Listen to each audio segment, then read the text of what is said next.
Positive Day Delivers, this is Dr. Gigi Disunga from I Can Change Project. Magandang hapon sa lahat ng mga delivers natin. And sa first time po tayo mapanood sa YouTube channel, thank you very much.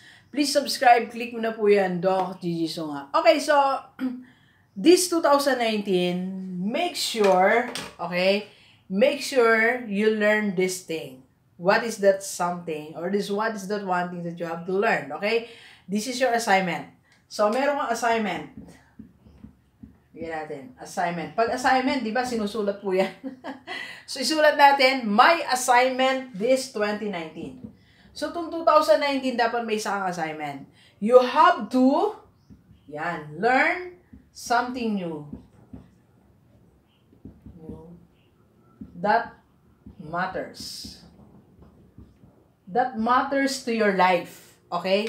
So, you need to learn that something new. Okay? That matters. That can change your life. That can change your productivity or improve your productivity. That can improve your finances. Okay? You have to learn one thing. If not one thing, 2 or 3 things. Okay? So, starting this 2019, yan yung assignment mo. Kailangan may matutunan tayong bago that matters, ha? Hindi lang yung bago na wala namang matutulong sa atin. Marami kasi tayo minsan natutunan sa buhay. Mga kalokohan ba? Hindi naman. Mga bagay na naalaman natin, hindi naman natin ginagamit. Wala naman siyang natutulong sa atin. Wala naman natutunan sa buhay natin. Natuto tayong maglaro ng ML. Natuto tayong maglaro ng Dota. Natuto tayong puntahan yung ganun lugar, di ba? We learned so many things in the past years, and yet wala namang natulong sa buhay natin. That's why yung assignment mo ngayon, 2019, learn something new that matters. Ibig sabihin, it matters. Meron siyang impact sa buhay natin. May mababago sa buhay natin. Okay? So, paano ba yan? There are 3 ways. Okay? 3 ways. Sandali lang po. Ako tayong marker. Okay. So, 3 ways or 3 areas. So, may 3 areas kasi na dapat natin pagtuunan ng pansin. Okay? 3 areas, okay, that na dapat may matutunan tayo. May matutunan tayo para mag-improve naman yung ating buhay, okay? So, number 1 sa atin, saang area? Sa ating personal na buhay, di ba? So, dapat may matutunan kang something new sa buhay mo in your personal life, okay? Second, so, yung work. Something new, okay? And third, one that may increase your finances. So, natin kalimutan yan. So, these are the 3 areas that you need to learn something new that matters. Okay? For example, sa personal buhay natin, ano ba yung dapat nating matutunan sa buhay natin? Natutunan natin na dapat, kahit na simple mga values, di ba? Learn to be patient, learn to be to have more positive attitude, di ba? So, you have to learn, or kung tapos na tayo sa mga values, okay na may values ko, sobrang mabait na ako, mapagpasensya and everything. So, learn something new in your life, okay? Na pwede mong gawin that will matter. For example, matutunan mo kung paano magsulat, mag-edit, di ba?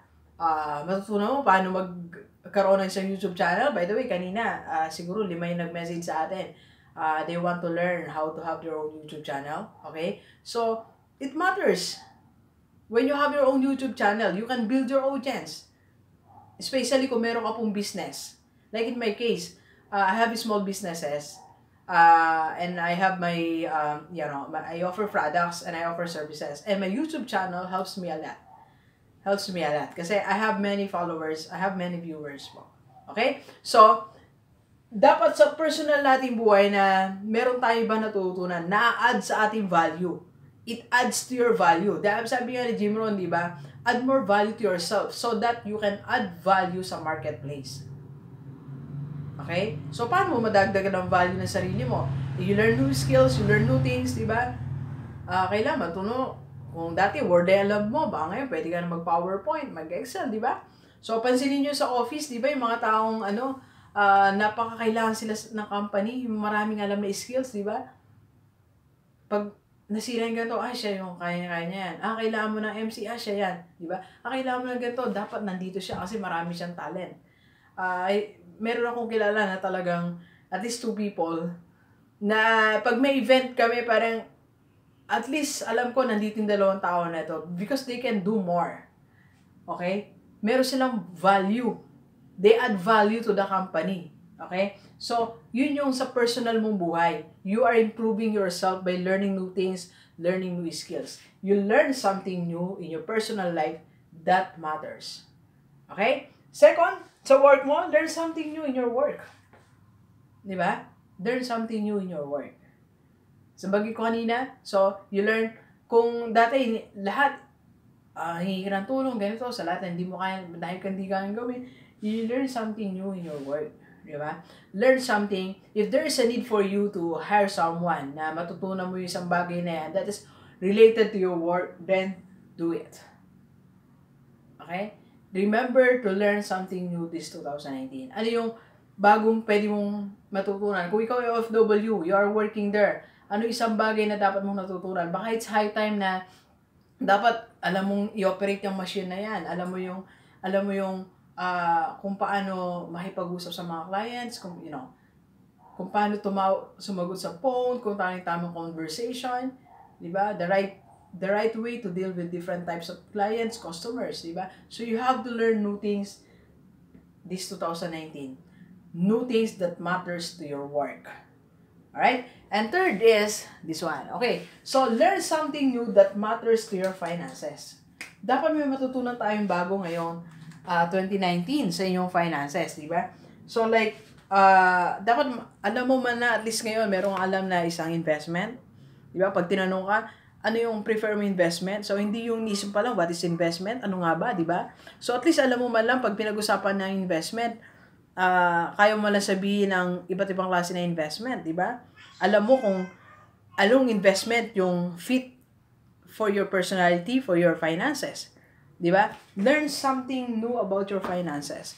Dapat ngayon, pag pinag-usapan ng Forex, basta alam mo ang Forex, di ba? Alam mo, Pag-ibig MP2.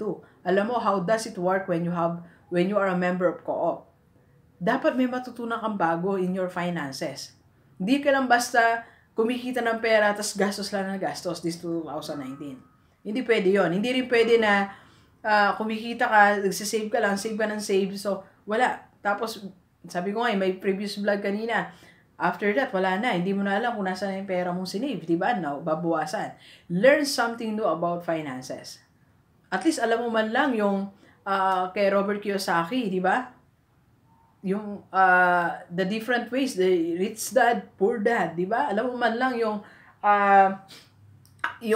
formula ni Boss Sanchez, 110, 20, 70.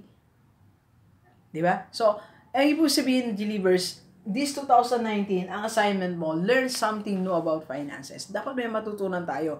Nandiyan naman yung technology, nandiyan yung social media, and there are a lot of people na pwede mong pagtanungin. You read, you talk to people, watch different videos, diba? So, para matutunan mo yung lahat ng mga bagay na yan mula sa personal na buhay, sa work, and sa yung finances. Para matutunan mo yan, magbabaguhin ka rin sa routine mo. Babaguhin mo yung pinapanood mo, babaguhin mo yung mga taong kinakausap mo, at least magdagdag ka ng 5 people ngayong 2019, 5 new people, assignment mo rin yan, 5 new people na kakausapin mo. Because these 5 new people na bagong tao, magiging part ng buhay mo, magkakaroon sila sa iyo ng something to contribute, something new na masishare sa iyo, and those new things pwede mong gamitin para mag-improve ang personal life mo, ang work life mo, at yung finances mo. Di ba? Okay, so Deliver Sempo yung isa sa mga assignment natin this 2019. Mag-start na. Few days from now, 2019 na. Alright? Para at the end of the 2019, masasabi mo sa sarili mo, this is something I learned this year that matters in my personal life, in my work, and in my finances. Para nababago po yung ating mga, para pag the end of the year, sabihin mo, eto yung nabago sa buhay ko. Naalala yung kanta, di ba? And so this is Christmas. What have you done? And so this is Christmas. What have you done? Ganun po ba lyrics? Pero may ganun, di ba? So this is, mag-end yung 2018. Pag tinanong ko po kayo, what have you done? sa personal life, sa work, your finances. So, pagdating ng 2019, pag narinig uli natin kanta na yon, and so this is Christmas, what have you done? Sabihin mo, I was able to improve my life. I was able to improve my work, and I was able to improve my finances. Now, I have my investment. Now, I understand the word investment. I have my small business. Okay? So, please share this video sa lahat ng mga kaibigan natin, OFW, kayo dito sa Pilipinas, para sama-sama tayong mabago at mula ng ating buhay. Alright, so thank you very much, Delivers. Enjoy the rest of the day, and let's go, let's go!